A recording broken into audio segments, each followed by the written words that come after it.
उपमुख्यमंत्री अजित पवार यांनी मस्साजोग येथे संतोष देशमुख यांच्या कुटुंबियांची सांत्वनपर भेट घेतलेली आहे। मात्र या भेटीनंतर ग्रामस्थांच्या काय भावना आहेत त्या देखील जाणून घेऊयात। महिला विशेषतः गावातल्या आहेत। ते अजितदादा आले होते आणि त्यांनी आपल्याला काय आश्वासन दिलं आणि आश्वासन आपल्याला कशा पद्धतीने त्याच्याकडे पाहताय आपण आश्वासन? ते ज्या ग्रामस्थ आहेत, महिला भगिनी आहेत, त्या काहीतरी त्यांना मोठ्या आशेने त्यांच्याकडे पाहत होत्या की ते न्याय मिळवून देण्यासाठी आलेले आहेत। काहीतरी सांगायचं होतं पण आश्वासन तर दूरच राहिलं, ते ऐकून घ्यायलाच तयार नाहीयेत।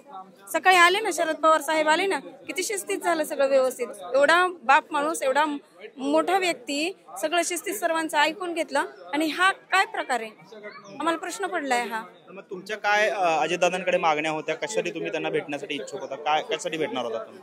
काय मागण्या घेणार होता? दादांना आम्हाला फक्त न्याय मागायचा होता। दादांना आम्हाला काय मागायचं होतं? न्याय मागायचा होता। मग दादा का थांबले नाही तिथे थोड्या वेळ? पण का थांबले नाहीत? ते थांबायला पाहिजे होतं त्यांनी। आम्ही एकतर बाई का आम्ही बाहेर निघत नाही, तर आमच्या भावाचं हे प्रकरण झाल्यापासून आम्ही बाहेर निघतो, डोळे लावून बसलो होतो की दादा आम्हाला भेटायला येणार आहेत म्हणून। मग त्यांनी का आमचं ऐकून घेतलं नाही? का ते भिवून पळून गेले? कशामुळे गेले ते भिवून पळून? तुमची काय मागणी त्यांच्याकडे होती प्रमुख? माझी मागणी एवढीच होती। आज 13 दिवस झाले, एकतर 13 दिवसापर्यंत ते आजपर्यंत आलेच नाहीत। आज आले ती माझी मागणी दादांना होती की बाबा जे कोण आरोपी असतील का त्यांना तुम्ही तात्काळ पकडा आणि त्यांना शिक्षा द्या, आणि जे काही समजा कोण मंत्री कोण त्यांचा काही रोल असेल ह्याच्यामध्ये त्यांना तुम्ही रजेवर टाका, त्यांना काढून टाका तुम्ही। आणि जर आमचे केस सॉल्व्ह झाल्यानंतर तुम्ही त्यांना घेऊ शकता, तोपर्यंत काही त्यांना ठेवू नका। कोण आमदार हे असतात, मी कुणाची नावं घेऊ शकत नाही। माझी एवढीच इच्छा होती त्यांना मागायची, पण त्यांनी न ऐकून घेता ते गेले ना। का गेले मग ते? का त्यांनी ऐकून घेतलं नाही? कशामुळे घेतलं नाही? लाडकी बहीण होतात ना आम्ही त्यांची, मग त्यांनी ऐकून घ्यायला पाहिजे होतं ना आमचं हे सगळं। आम्हाला त्यांनी भाग पाडलं। आम्हाला कुठलंही राजकारण वगैरे आम्हाला काही माहित नव्हतं, पण त्यांनी स्वतःहून आज भाग पाडलं असं बोलायला की जे कोणी असं असेल तर ते बाहेर काढा। आजपर्यंत कोणी बोललं का असं की मंत्रिमंडळात जर कोणी असेल असं तर बाहेर काढा? कोणी बोललं का असं? जनतेतून आलं का? नाही, कारण आमचा विश्वास होता ना न्याय व्यवस्थेवर, मुख्यमंत्री साहेबावर आमचा विश्वास होता, म्हणून आम्ही काही बोललो नाही। पण मग असं पाहिल्यानंतर काय प्रतिक्रिया देणार ना? आता तर असं पाहुणा स्पष्ट बोललंच जाईल ना की जर कोणी मागे असेल, तुम्हाला दबाव टाकत असेल तर तुम्ही बिनधास्त आमची केस आम्हाला न्याय मिळेपर्यंत तरी किमान त्यांना बाजूला करा मंत्रिमंडळातून, जे कोणी असतील ते। पण मग अनेक लोक होते आपल्या गावकरी, ते दाखवून दिले आजपर्यंत कोणी बोललंय का असं?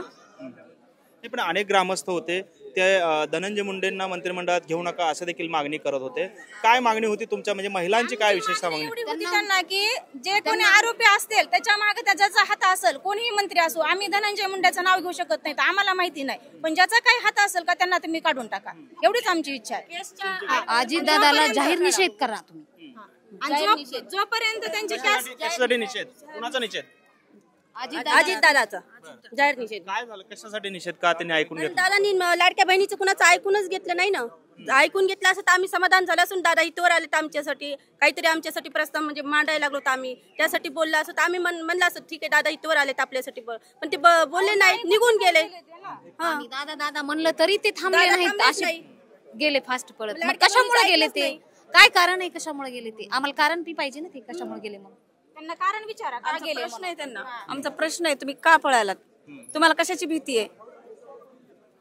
त्यांना माहित, त्याच्या मागचं कारण काय? त्यांना माहित नव्हतं का आमच्या सरपंचाचं इतकं निर्गुणपणे हत्या केली आणि आम्ही किती दुःखामध्ये आहोत, तर ते आमचं सांत्वन करायला आलते का आमचं दुःख आणखीन वाढवण्यासाठी आले होते? खरं तर महिला ज्या आहेत त्या गावातल्या आक्रमक आहेत आणि त्यांची जी काही मागणी होती, विशेषतः लाडक्या बहिणींची आमची मागणी अजितदादांनी ऐकून घेतली नाही। अजितदादा का पळून गेले असा सवाल जो आहे तो संतप्त महिलांनी उपस्थित केलेला आपल्याला पाहायला मिळतो। कॅमेरामन अभिजित सह सागर सुरवसे, ट्विन मराठी, मस्साजोग, बीड।